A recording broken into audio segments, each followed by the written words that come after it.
మాకు మా ముఖ్యమంత్రి రిజర్వాయర్కి నీటి కేటాయింపులు లేవు, దయచేసి ఒక జీవో చూపించాలని చెప్పి అప్పుడు ముఖ్యమంత్రి అన్నారు. నా భూమి పక్కనే ఉంటే దగ్గర కావాలి భూమిపై చేసి అందరికి తెలిసిందే కదా మా ముఖ్యమంత్రి గారు తమిళతో ఒకటే చెప్పాడు, జీవో ఇచ్చే లేదు కానీ ఖచ్చితంగా ప్రతి చెరువుకి ప్రతి కాలువకి నీటి బాధ్యత నాది.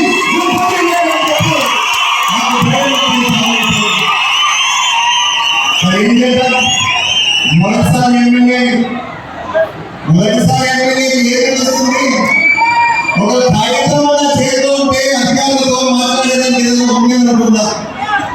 ఒకవైపు ఏమన్నా ధైర్యించాడు తరచు భుజం జరుగుతూ ఇంకోవైపు ఎటువంటి కాగితం లేదు. మళ్ళా అధికారులతో యాదవం పెట్టుకునేదా దేవుతో బయటకు మీరు నమ్ముతారు ఖచ్చితంగా తాడిపత్రిలో ఆ సమావేశాలు అయిపోయే లోపల తిరిగి వచ్చే లోపల అది కాలం నుంచి ఫోన్ వచ్చాయి సాఫ్ట్వేర్ ఆఫీస్ నుంచి మన రైతులకి ఎటువంటి ధన్యవాదాలు ఇస్తారని చెప్తారు. అన్న విధంగానే మనకి నీరు ఇచ్చారు సార్. మీరు నమ్ముతారు నమ్మరు సార్, మా ఊళ్ళో మామూలుగా డిసెంబర్ నాటికే నీళ్ళు ఉండదు సార్, కానీ ఈసారి మాత్రం ఏప్రిల్ నెలలో కూడా మేము నీళ్ళు ఇచ్చే స్థాయి వచ్చామంటే మీ భయం సార్, మీ ఆలోచన సార్. ఇంకో విషయం చెప్తాను సార్ మీకు,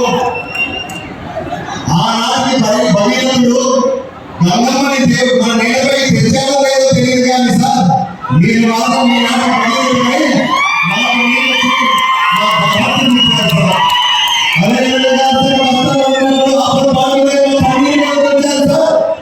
చివరికి రైతు గుండెల్లో ఒక పరమాణుడే మిగిలిపోయారు సార్. మాకు చిన్న చిన్న సమస్యలు ఉన్నాయి సార్, మా కాలంలో ఉన్నాయి సార్. ఆ కాలంలో ఎవరైతే చేసి రెడ్డి గారు మా పెద్దనాన్నగారు శాసనసభ్యులుగా ఉన్నారు, ఒకవైపు రాజకీయాలు ఒకవైపు న్యాయకేయాలు మరొక వైపు మట్టిలోకి వెళ్ళాలి, ఇంకొకసారి ప్రత్యేక రిజర్వాయర్ ఇవన్నీ కట్టించుకున్నారు సార్. ఈ ప్రాజెక్టులంతా ఏమైనా సార్ మధ్యలో దాదాపు 70% పూర్తి అయ్యి కేవలం 30% పూర్తి చేస్తున్నామంటే ఖచ్చితంగా రాబోయే కాలంలో 1,00,000 కాదు సార్ 1,50,000 ఎకరాలు నీరు ఇచ్చే సామర్థ్యం ఉందని చెప్పి సార్. నీటి వరకైతే మాట్లాడాలి సార్.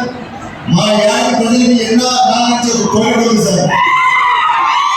మా యాడిలో యువత సార్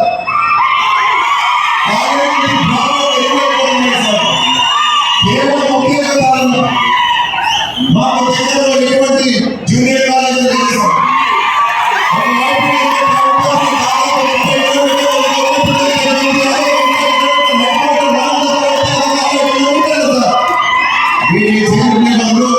మీరు ఇంట్లో ఉండిపోండి మా చదువుతుందని చెప్పి డ్రాప్అవుట్ ఎక్కువైపోతుంది సార్.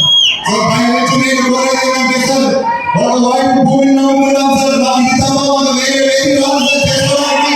దయచేసి మా పాలన పూర్తి చేయండి సార్, మా కుటుంబాన్ని చేయండి సార్. అదేవిధంగా మా యువతని మరొకసారి భరోసా ఇవ్వండి సార్. నేనున్నానని చెప్పి మీరు రైతాంగానికి కూడా భరోసా ఇచ్చినట్లయితే సార్. ఇప్పుడు యువత చాలా మంది ఎందుకు రావట్లేదు సార్, మీరు కానీ భరోసా ఇచ్చారంటే ఖచ్చితంగా రాబోయే కాలంలో ముందే మనం ఆర్టిఫిషియల్ ఇంటెలిజెన్స్ ఎక్కువైపోతుంది అంటున్నా. ఉద్యోగాలు ఉంటే ఉద్యోగాలు ఎక్కడికి పోవు, 1,00,000 ఉద్యోగాల దగ్గర ఒక 70,000 ఉద్యోగాలు రావచ్చు. ఈ 30,000 మందికి మనం న్యాయం చేయాలంటే సార్ ఖచ్చితంగా మన కాలం పూర్తి చేసుకోవాలా, మన రిజర్వాయర్ ఏర్పాటు చేసుకోవాలా.